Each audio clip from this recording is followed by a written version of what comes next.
Welcome to basic educator. साथियों, एक सवाल ये उठता है स्टूडेंट्स की तरफ से कि केवीएस और एनवीएस की तैयारी अलग कैसे है।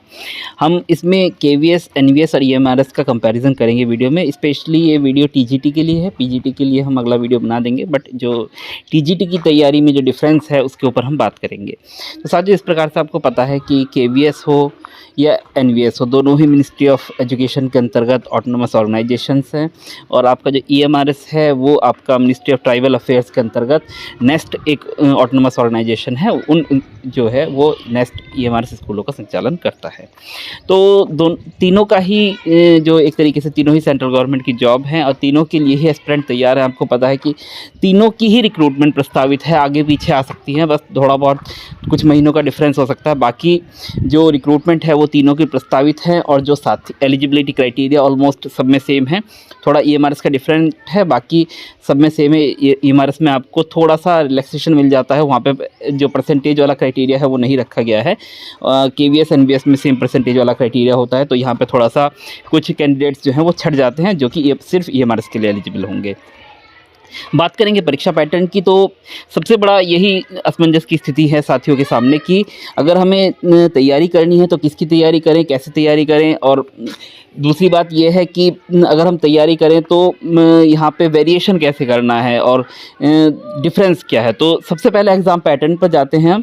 अगर हम केवीएस का एग्ज़ाम पैटर्न देखें तो साथियों इसमें आपको देखने को मिलता है कि 10 नंबर की हिंदी है, 10 नंबर की इंग्लिश है आपका। इसके साथ साथ जो करंट अफेयर्स और जनरल अवेयरनेस है वो आपकी 10 नंबर की है, रीजनिंग एबिलिटी 5 नंबर की है, कंप्यूटर लिटरेसी आपकी 5 नंबर की है। जो पेडागोजी वाला पोर्शन आपका 40 नंबर का है, और इसके साथ साथ आपका जो सब्जेक्ट स्पेसिफिक है वो 100 नंबर का है। तो आपका जो जनरल पोर्शन है वो इसमें 80 नंबर का है, और आपका जो सब्जेक्ट स्पेसिफिक है वो आपका 100 मार्क्स का है। इस प्रकार से आपका केवीएस का एग्ज़ाम पैटर्न है। अगर हम नज़र दौड़ाएं एनवीएस के एग्ज़ाम पैटर्न पर, तो ये आपके सामने स्क्रीन पर एनवीएस का एग्जाम पैटर्न है। तो एनवीएस के एग्जाम पैटर्न में आपको देखने को मिलता है जनरल अवेयरनेस 10 मार्क्स का है, जो कि सेम एज इट इज़ है आपके केवीएस के।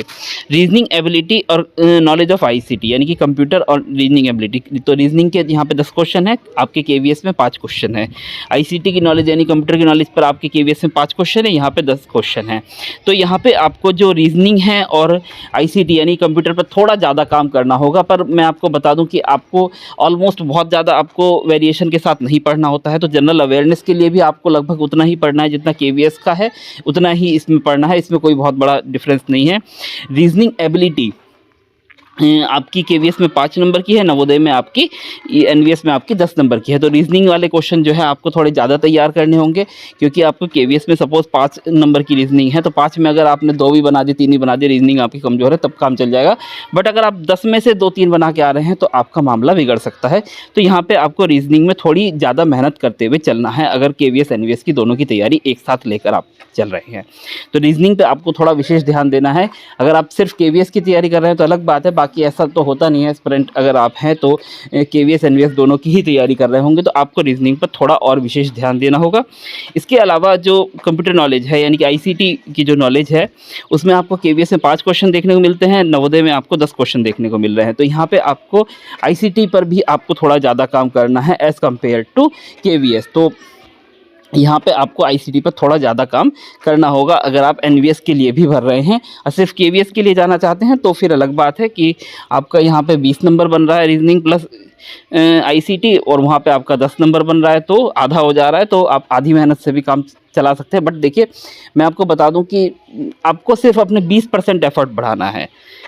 आप ये मान के चलिए, अगर आपको 5 नंबर के लिए भी तैयार करना है तो जितना समय देना है अगर 10 नंबर के लिए तैयार करना है तो 20% अपनी मेहनत बढ़ा देनी है, थोड़ा सा और चीज़ों को डीपली पढ़ लेना है, उसमें कोई आपका नुकसान नहीं है। तो अगर आप कंबाइंड तैयार करना चाहते हैं तो सेम चीज़ है, थोड़ी सी मेहनत आपको रीजनिंग और आईसीटी में बढ़ानी होगी। इसके अलावा देखिए, जो मेजर डिफरेंस है यहाँ पर, वो मेजर डिफरेंस आपको देखने को मिलता है टीचिंग एप्टीट्यूड में। यहाँ पे अभी मैं लैंग्वेज की बात नहीं कर रहा हूँ, यहाँ पे टीचिंग एप्टीट्यूड की बात कर लेते हैं। तो टीचिंग एप्टीट्यूड आपका 10 नंबर का है एनवीएस में। तो साथियों, अगर आपने सीटेट वगैरह पास कर रखा है तो ऑब्वियस सी बात है, आप पेडागोजी वगैरह पढ़कर ही आपने सीटेट पास किया होगा। तो अगर मैं एनवीएस की बात करूं तो आपकी जो बेसिक सीटेट की नॉलेज है, अगर आप अलग से बहुत ज़्यादा कुछ तैयारी ना भी करें, अगर आपका एप्टीट्यूड अच्छा है तो आप टीचिंग एप्टीट्यूड के 10 में से 7-8 क्वेश्चन इजीली बना सकते हैं, बहुत ज़्यादा मेहनत किए बिना। यहाँ पे आपको टीचिंग एप्टीट्यूड पर बहुत ज़्यादा मेहनत करने की ज़रूरत नहीं पड़ती है एनवीएस में। तो ये आप बेसिक क्वेश्चन कुछ पढ़ लेंगे तो भी आपका काम चल जाएगा, 10 में से 7-8 क्वेश्चन आप इजीली बनाएंगे, ये मेरी गारंटी है, अगर आपने थोड़ा सीटेट वगैरह का पेपर अच्छे से दिया है तो। बट अगर मैं केवीएस की बात कर लूँ, तो केवीएस की अगर मैं बात करूं तो यहाँ पे देखिए 40 क्वेश्चन आपके पेडागोजी के हैं।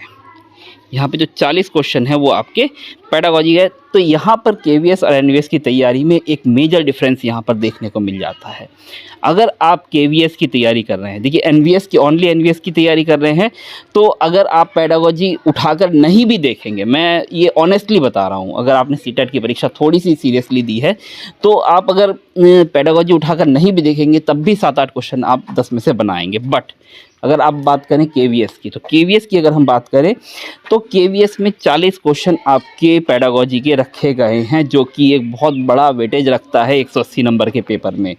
तो 40 नंबर की पेडागोजी में अगर आपको 35 के अराउंड अगर क्वेश्चन करने हैं, 30 से ऊपर क्वेश्चन करने हैं, तो साथियों ये आपके सिर्फ एप्टीट्यूड से, सिर्फ आपके तुक्केबाजी से किसी से भी नहीं होने वाला है।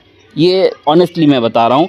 अगर आपको 40 में से 35 प्लस स्कोर करना है तो आपको पेडागोजी पढ़नी पड़ेगी। तो केवीएस के लिए आपको पेडागोजी की बुक उठाकर इन टॉपिक्स को पढ़ना पड़ेगा, बहुत सीरियसली पढ़ना पड़ेगा, प्रॉपर टाइम देना पड़ेगा एक सब्जेक्ट की तरह। जैसे आप अपना सब्जेक्ट तैयार करते हैं उसी तरीके से एक सब्जेक्ट की तरह इसमें आपको टाइम देना होगा, डेडिकेटेड टाइम देना होगा, फिर उसके बाद आप इसमें 40 में से 35 प्लस स्कोर कर पाएंगे। तो यहाँ पे एक बहुत बड़ा डिफरेंस केवीएस और एनवीएस में है।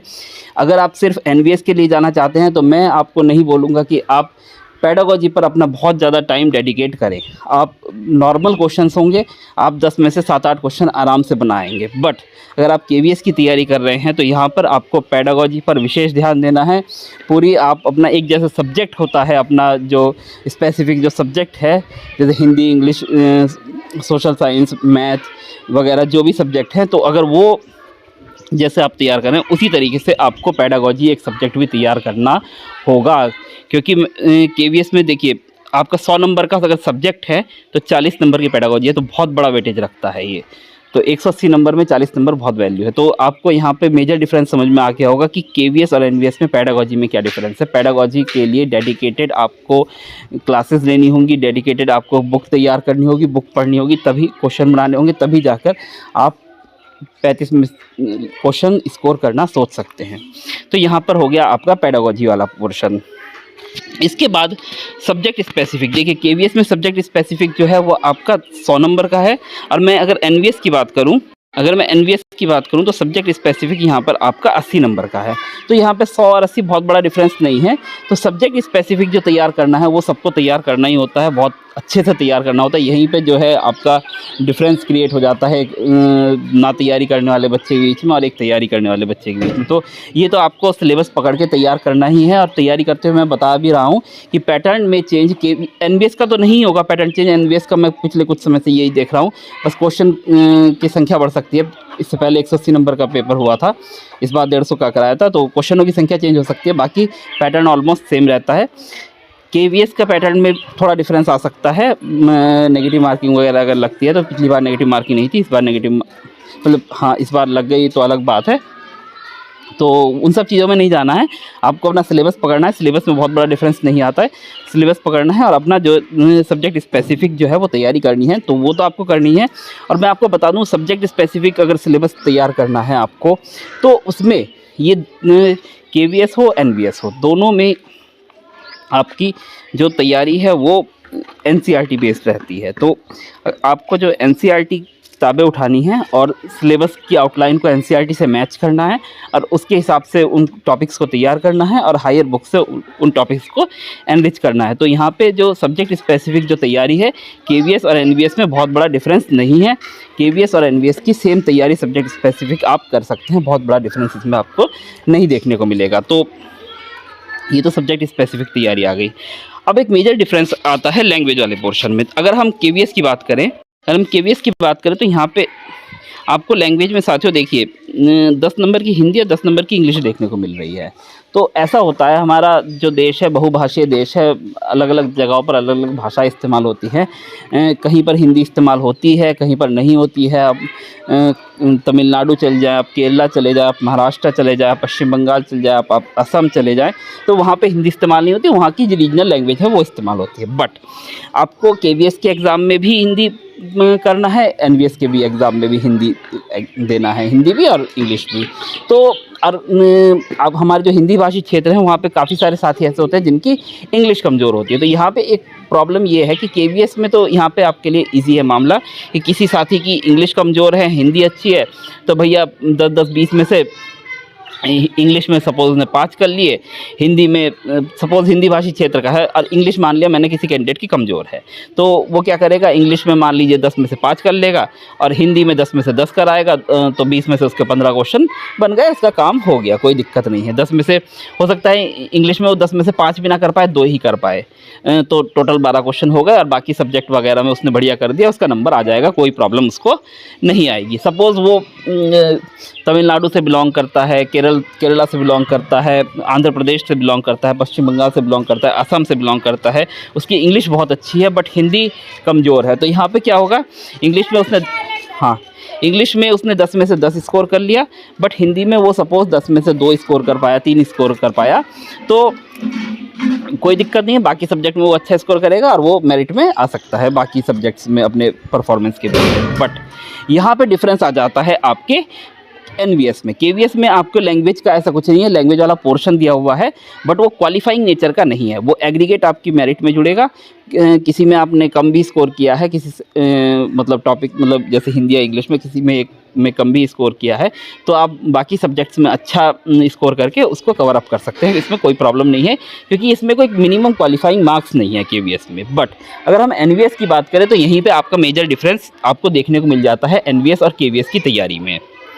यहाँ पे आपके जो एनवीएस की जो लैंग्वेज है, एनवीएस में आपको टीजीटी में 3 लैंग्वेज सॉल्व करनी पड़ेगी। 3 लैंग्वेज कौन कौन सी है, एक है आपकी हिंदी, जनरल हिंदी, एक आपकी जनरल इंग्लिश और एक है रीजनल लैंग्वेज। तो यहाँ पे देखिए, अगर आपको इंग्लिश आती हो ना आती हो, 10 में से 4 क्वेश्चन आपको करने ही करने हैं, क्वालिफाइंग नेचर की होती है, लैंग्वेज के मार्क्स फाइनल मेरिट में ऐड नहीं होते हैं एनवीएस में। बट यहाँ पे आपके लिए लैंग्वेज जो है वो क्वालिफाइंग इन नेचर है, तो यहाँ पे आपको लैंग्वेज क्वालिफाई करनी ही होगी, एक तरीके से सीसेट की तरह। यूपीएससी का एग्जाम दे रहे हैं, जीएस में ले आए बहुत अच्छे नंबर, सीसेट में फेल हो गए तो ख़त्म काम मामला, तो ये एक तरीके से आपके लिए सीसेट है। तो इसमें क्या है, जनरल हिंदी है, उसके 10 क्वेश्चन आएंगे, तो उसमें 10 में से आपके लिए मिनिमम 4 क्वेश्चन सॉल्व करना यानी कि 4 नंबर लाना आपके लिए कंपलसरी है। तो आपको ये मान के चलना है कि 10 में से 4 नंबर लाना ही लाना है। अगर सपोज़ आप जनरल इंग्लिश में 10 में से 4 नंबर नहीं ला पाए तो आप बाकी 120 में से जो है आप कितना भी 120 में से 120 ले आए, आप फिर भी क्वालिफाई नहीं होंगे। ऐसे ही जनरल हिंदी के 10 क्वेश्चन आने हैं, तो जनरल हिंदी में भी आपको 10 में से 4 नंबर लाना कंपलसरी है। अब यहीं पे प्रॉब्लम आ जाती है। इंग्लिश तो ऑलमोस्ट सब कर देते हैं, थोड़ा हमारे हिंदी भाषी क्षेत्र में अगर किसी की हिंदी इंग्लिश कमज़ोर है तो अलग बात है, बाकी इंग्लिश ऑलमोस्ट सब लोग कर लेते हैं। जो बाकी हमारे राज्य हैं वहाँ पर तो उनके पास ऑप्शन ही नहीं रहता, हिंदी या इंग्लिश होते हैं मोस्टली पेपर बाइलिंगुअल, तो इंग्लिश उनको अच्छे करके चलना की ही ज़रूरत होती है।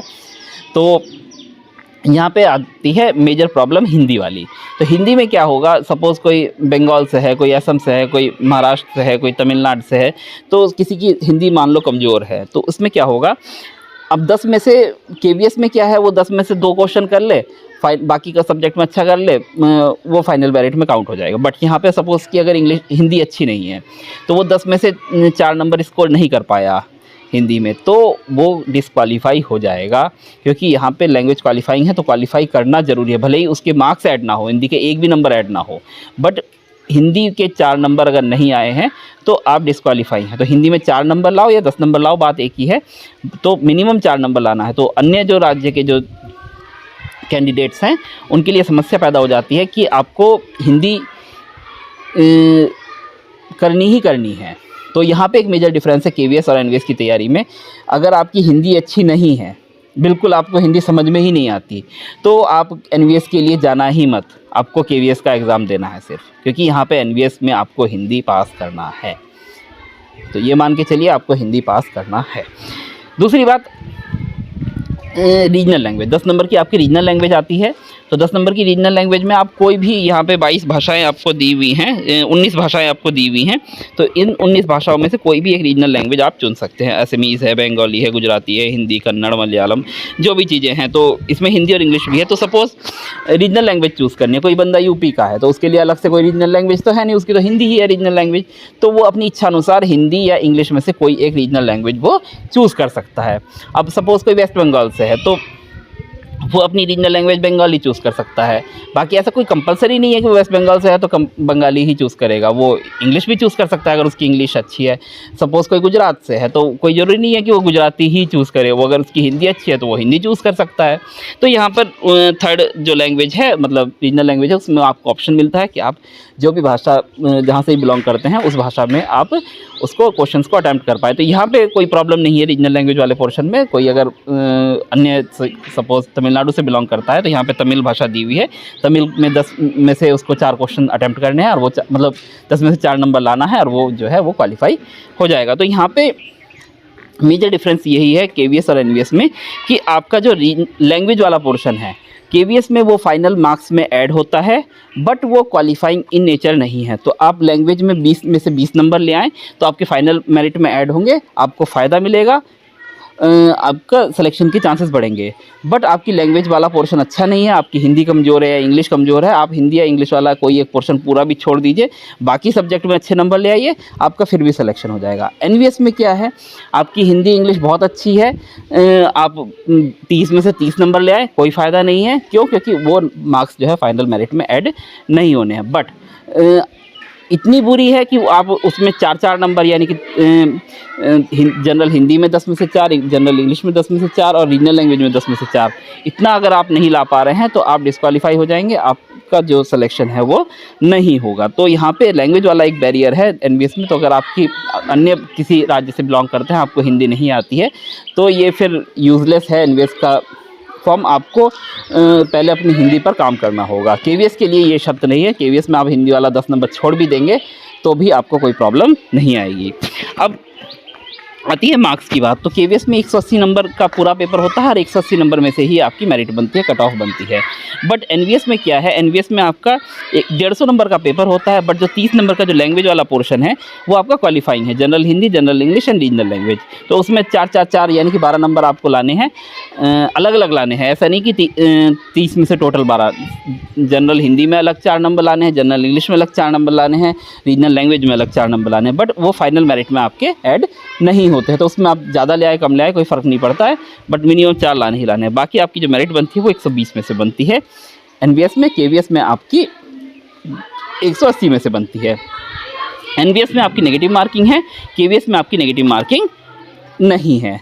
अब मैं आपको सिर्फ एक चीज़ और बता देता हूँ, ईएमआरएस वाली बात। जहाँ जहाँ मैंने एनवीएस बोला है आप ईएमआरएस समझ के चलिए। अगर आप ईएमआरएस के लिए भी तैयार कर रहे हैं तो एनवीएस और ईएमआरएस का एग्ज़ाम पैटर्न सेम है। तो जहाँ जहाँ मैंने एनवीएस बोला है वहाँ आप ईएमआरएस भी समझ सकते हैं, क्योंकि इसका जो एनवीएस का और ईएमआरएस का पैटर्न में कोई डिफरेंस नहीं देखने को मिलता है। सिर्फ एक ही फ़र्क है, आपकी जो एनवीएस में इंटरव्यू होता है, ईएमआरएस में इंटरव्यू नहीं होता है। तो बस यही डिफरेंस है। तो हम इंटरव्यू पर जा ही नहीं रहे, हम एग्ज़ाम की तैयारी के ऊपर बात करें। तो एग्ज़ाम की तैयारी के लिए तो इंटरव्यू तो बहुत बात की बात है, पहले तो आपको जो एग्ज़ाम देना है वो उसकी बात चल रही है। तो तैयारी में मेजर डिफरेंस हम कंक्लूड कर लेते हैं कहाँ कहाँ पर है। अगर आप की लैंग्वेज कमज़ोर है, आप भारत के किसी अन्य कोने से बिलोंग करते हैं, हिंदी आपकी कमज़ोर है, हिंदी नहीं आती, तो हिंदी पर वर्क बहुत ज़रूरी है। अगर आप एनवीएस के लिए फॉर्म भर रहे हैं, केवीएस के लिए हिंदी पर काम करने की बहुत ज़्यादा ज़रूरत नहीं है। हाँ, 10 नंबर वेटेज रखता है, बट अगर आपको बिल्कुल भी नहीं आती है, बाकी सब्जेक्ट आपके अच्छे, फिर भी आपका सिलेक्शन होता है। एनवीएस में तो वो पॉसिबिलिटी ही नहीं है, क्योंकि आपको क्वालिफाई करना ही करना है। तो हिंदी पर आपको काम करना होगा। रीजनल लैंग्वेज आप कर सकते हैं, इंग्लिश आप मोस्टली सबको आती ही है, कोई प्रॉब्लम नहीं है। दूसरी बात, पेडागोजी वाला पोर्शन है। तो केवीएस में आपको पेडागोजी पर बहुत ज़्यादा काम करना है, एनवीएस में पेडागोजी पर इतना ज़्यादा काम करने की कोई ज़रूरत नहीं है। आपकी जो नॉलेज है उसी से ही काम चल जाएगा, क्योंकि 10 नंबर की पेडागोजी है। केवीएस में आपकी 40 नंबर की पेडागोजी है। स्पेसिफिकली पेडागोजी पढ़ना पड़ेगा, मैं आपको बार बार जोर देकर बोल रहा हूँ, नहीं तो आपका सिलेक्शन नहीं हो पाएगा। 40 नंबर बहुत ज़्यादा होते हैं। तो केवीएस के लिए आपको पेडागोजी पर विशेष ध्यान देना है। केवीएस में आपका कंप्यूटर 5 नंबर का है, रीजनिंग 5 नंबर की है। तो यहाँ पे आपके 10-10 नंबर की हैं। तो एनवीएस के लिए अगर आप तैयार कर रहे हैं तो आपकी रीजनिंग और कंप्यूटर पर और थोड़ा-सा ध्यान दीजिए, जिससे कि आपके लिए एनवीएस के लिए भी हाथों हाथ वो चीज़ तैयार हो जाए। जनरल अवेयरनेस या जनरल स्टडीज़ जो है वो एक तरीके से वो आपका 10 नंबर का है, तो केवीएस में भी 10 नंबर का, एनवीएस में भी 10 नंबर का है, तो उसमें कोई विशेष फ़र्क नहीं है, तो वो आपको सेम एज़ इट इज़ तैयार करना होगा। तो ये आपका कॉन्ट्रास्ट था केवीएस, एनवीएस और ईएमआरएस के बीच में। इंटरव्यू पर मैंने बात नहीं की, क्योंकि एग्ज़ाम पास करना पहले आपकी प्रायोरिटी होना चाहिए, इंटरव्यू पर बहुत बात की बात है। तो ये कॉन्ट्रास्ट था। बाकी इस पर अगर आपको और भी कोई क्वेरी हो, कोई चीज़ कवर होने से रह गई हो, तो आप कमेंट कीजिएगा, आपके हर सवाल का जवाब दिया जाएगा। धन्यवाद।